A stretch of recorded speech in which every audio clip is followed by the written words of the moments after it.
રાજસ્થાનમાં છે ને આપણે કોઈ પણ ગુજરાતી આવો રેકોર્ડ નહીં બનાવ્યો હોય જેવો તમારા ભાઈએ રેકોર્ડ બનાવી નાખ્યો છે. આ પોઈન્ટનું નામ છે ને હનીમૂન પોઈન્ટ છે. 3 જેવા વાગ્યા ને અન ભાઈ પથરી હવળે છે કાંઈ હજી દુખે છે. અમે તમે હે ને ગાડી બંધ કરી દો ને તોય વઈ જાય. ખોટા ખોટા તમે સીએનજી બાળો.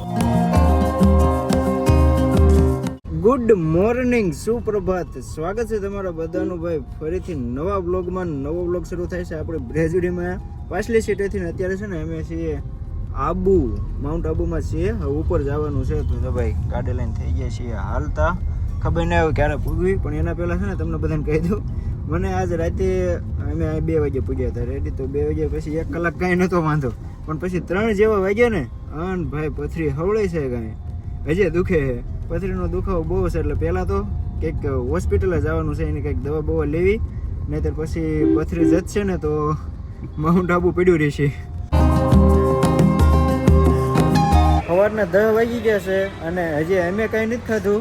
મુહૂર્ત આપણે આનથી કરવાનું છે. જો આને ખાવાનું ચાલુ કરી દીધું છે, મતલબ પીવડાવવાનું. ભાઈ આ તો પીવે, ખાય તો નહીં, તો આને પીવડાવવાનું ચાલુ કરી દીધું છે ને જે અમે બાકી છીએ. અને મારે તો ઓલી બોટલ એક ચડાવવાની છે. અહીંયા છે ને અમે સરકારી દવાખાને આવ્યા હતા, પણ આમાં ભાઈ અંદર ટ્રાફિક એટલું છે ને કે અંદર જવું એમ નથી થતું. અંદર જઈશું ને તો પછી વારો જ નહીં આવે, એટલું બધું ટ્રાફિક છે. જો ભાઈ આ સરકારી દવાખાનું મેળો જામી ગયો. રાજસ્થાનમાં છે ને આપણે કોઈ પણ ગુજરાતીએ આવો રેકોર્ડ નહીં બનાવ્યો હોય જેવો તમારા ભાઈએ રેકોર્ડ બનાવી નાખ્યો છે. રાજસ્થાનમાં આપણો રેકોર્ડ બની ગયો છે. કા પ્રદીપભાઈ? 3 ઇન્જેક્શન હો ભાઈ. 3 ઇન્જેક્શન અત્યાર સુધીમાં લઈ લીધા છે. 11 વાગ્યા છે કે 11 વાગ્યા છે તો 3-4 કલાકમાં 3 ઇન્જેક્શન આપણે રાજસ્થાનમાં લઈ લીધા છે. અત્યારે 3રું ઇન્જેક્શન લઈને હવે દવા કંઈક આપી છે.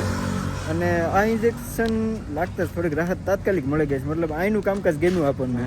સસ્તું અને સારું. સસ્તું અને બીજી પેલી જગ્યાએ ગયા ને અહીંયા 200 રૂપિયામાં લૂટ્યા, ત્રીજી જગ્યાએ ગયા, બીજી જગ્યાએ ગયા 300 રૂપિયામાં લૂટ્યા, અહીંયા 53 રૂપિયામાં કામ પૂરું.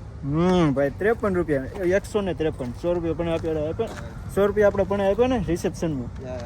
153 રૂપિયા, મતલબ આ સરકારી જેવું છે. સરકારી છે આઈ થિંક. જો આવું કંઈક છે, ગ્લોબલ હોસ્પિટલ બ્લડ બેંક.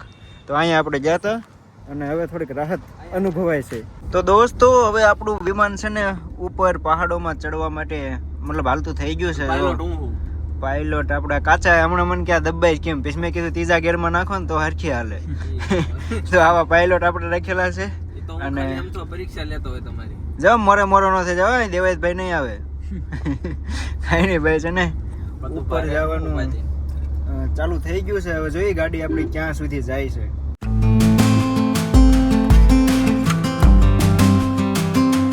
તો હું છે ને આપણે સનરૂફનો થોડોક ફાયદો ઉઠાવું છું. સનરૂફ બારો નીકળી ગયો છું અને હવે છે ને અહીંથી તમને મસ્ત મસ્ત વ્યૂ દેખાડો. હાલો, એ મારો ભાઈ હોતો ને જો એલા સનરૂફ માં નો નીકળે તો ઉતરો હાલો. અરે પણ વ્યૂ જોવો તમે, ખતરનાક મિત્રો. વાહ હા હા, આ બાજુ તે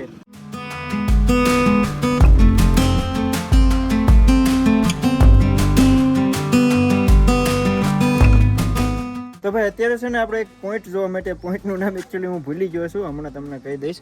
તો અહીંથી વ્યૂ જોવો ભાઈ, આ બાજુની સાઈડ અને આ બાજુની સાઈડ પથ્થરનું આવું વ્યૂ છે. અને ભાઈ ફોટોગ્રાફર જો આ બાજુ માંડ્યા છે ફોટા પાડવા. અહીંયા છે આવું બધું છે. ચાલો હવે હું છે ને એ સાઈડ જાઉં અને ત્યાંથી જોઈએ કે ત્યાંથી કેવું વ્યૂ આવે છે. થોડીક મારી તબિયત આજ ડાઉન છે ને એટલે ભાઈ વ્લોગ ઠીકઠાક આવશે, પણ તોય તમને મજા આવશે. ભાઈ જો નીચે આવતા રહ્યા અને આ બાજુની સાઈડ અહીંયાથી વ્યૂ જોવો ભાઈ, એક નંબર વ્યૂ આવો. તમને કદાચ કેમેરામાં તો ઠીકઠાક લાગતું હશે, પણ જો તમે રૂબરૂ જોવો ને મજા આવી જાય. આ પોઈન્ટનું નામ છે ને હનીમૂન પોઈન્ટ છે. અને આવડા એને બધા ફોટા પાડીને જો સીણાઈ ગયા. જો તમારો ફોટો કોઈ નથી પાડ્યો, આ બધાને ફોટા પાડવા હજી જો આવડા બધા ફોટા જ પાડે છે. શું કરવો હે એટલે પણ ફોટાથી ને નથી કાંઈ નહીં. હાલો ભાઈ આવડાને ફોન આપી દઉં ને પછી વિવાદ થઈ જશે વગેરે સબ કુછ હો જાયેગા. તો ભાઈ હનીમૂન પોઈન્ટ જોઈને હવે છે ને હવે ભાઈ પાછી હમ કહા જા રહે पंडित जी? सॉरी हाँ जी सर ये नक्की झील आएगा अभी.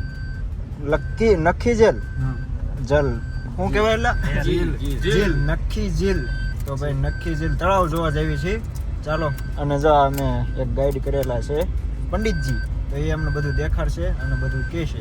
અહીંયા જો ભાઈ કલરના માછલા છે આ તળાવની અંદર, અને થોડા નહીં હો, કેટલા બધા જો ભાઈ ફરતા દેખાય છે ને આછા આછા દેખાય છે કેમ કે પાણી થોડુંક ડોળું છે ને એટલા માટે ભાઈ લોટ થોડોક નાખ્યો ને એટલે મસલા આવશે જો ઓ ભાઈ ભાઈ ભાઈ 1 2 3 એલા 5 માછલા જો કેટલા બધા તો હવે છે ને આપણે માઉન્ટ આબુ ઉપર જે કઈ જોવાનું હતું મેન જોઈ લીધું છે અને ખાસ મજા ન આવી. હવે મજા ના આવી એનું કારણ એક એ પણ હોઈ શકે કે મારી ખુદની મજા અત્યારે નથી એટલે કદાચ મજા નહીં આવી હોય. તમારા લીધેથી અમને નથી મજા આવતી. એવું થાય છે યાર આવું થઈ ગયું યાર અમને જોવાતો નથી આપણા નો છૂટકે મજા કરવી પડે હે. અરે એમ સહન કરી લઈશું એટલું. કાંઈ વાંધો નહીં તો ભાઈ આવું બધું છે એટલે હવે છે ને જો નીચે ઉતરવી છે માઉન્ટ આબુમાંથી. હવે તમે હે ને ગાડી બંધ કરી દો ને તોય વઈ જાય. ખોટા ખોટા તમે સીએનજી બાળો છો. હા થાય એવું. હવે તો ઉતરવાનું શું કહેવાય ઢાળ કહેવાય કે ઢાળ. હવે તો ઢાળ જ આવે છે અને હવે અહીંથી પછી જવાનું છે કઈ બાજુ જવાનું છે શેઠ? હવે અહીંથી જઈશું આપણે કેદારનાથ પંચ કેદાર કરવા. પંચકેદાર જેસલમેર જવાનું છે. હાલો પહેલા તો નીચે જઈને કંઈક પેટ પૂજા કરવી પડશે કેમ કે સવારનું કાંઈ ખાધું નથી. 1-2 વાર થોડુંક ખાધું હતું તો હમણાં ઉલટી થઈ નીકળી ગયું પાછું. કાલ સાંજનું નીકળી ગયું. કાલ સાંજે ખાધું હતું ને એ નીકળી ગયું. એટલે મોઢામાંથી મોઢા દ્વારા નીકળી ગઈ. ઉલટી થઈ ગઈ.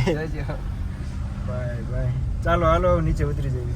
ક્યારના અમે નીચે ઉતરી ગયા અને જમવાના જે કઈ ઠેકાણા નતા ને એટલે લઈ લીધા આપણે એપલ અને હવે એપલ ખાતા ખાતા જઈએ છીએ જેસલમેર. અહીંથી કેટલું થાય પ્રદીપભાઈ? 400 કિલોમીટર થાય છે. મતલબ કે જો અત્યારે 3:30 થયા છે ને 1-2 વાગ્યાની આસપાસ કન્ટિન્યુ આવ્યું ને એટલે પૂગી જાય. કઈ નહીં હાલો જઈએ જેસલમેર. સવારનું છે ને આ એક કઈ ખાધું નહોતું એટલે આ બધાને છે ને રસ્તામાં એક હોટલ આવી હતી તો ત્યાં જમવા ઉભા રાખી દીધા છે ને જમી લીધું છે ને હવે પાછું જેસલમેર બાજુ હાલતા થઈ જવાનું છે. પહેલા જો આ અહીંની ગાડી છે ને જો આ તો એને ફોટા પડવા ઉભા રહી ગયા છે. આ બાજુ શૂટર મારે આવવાનું છે રહ્યો બસ તો ફોટા બોટા પાડીને છે ને રાજસ્થાનના કાળા કાળા અંધારામાં નીકળી ગયા છે. છોકરા થોડા રૂપાળા છોકરા નીકળી ગયા છે ને હવે અહીંથી ઓલું જેસલમેર ને આપણે ક્યાં જવું છે ઉદયપુર. જેસલમેર જ છે ને?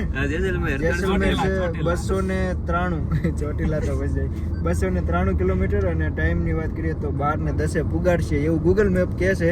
બાકી મને લાગતું નથી કે 12:10 પુગાડશે. શું કેવું ભાઈઓ? નો પૂગ્યા આપણે ન પૂગ્યા 2-3 વાગે 4 વાગે પોકાડી દો તમતાર. પણ નહીં ના ભાઈ રોદો આવે ને એટલે જો આમ રોદો તમને દેખાતો હોય ને જેવો તેવો અગાઉ તમે બ્રેક મારવા માંડજો નહીતર પછી મને પથરી જરાક હલે ને તો પછી આખી રાત મારી બગડે. 11 વાગે પોકાડ દો. ના એવું નથી કરવું.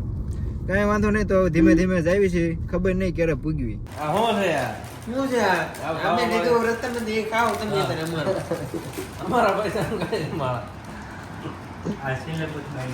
તો ભાઈ અત્યારે છે ને ટાઈમ થઈ ગયો છે 12:47 અને આવા ટાણે આપણે જેસલમેર પૂગી ગયા છીએ.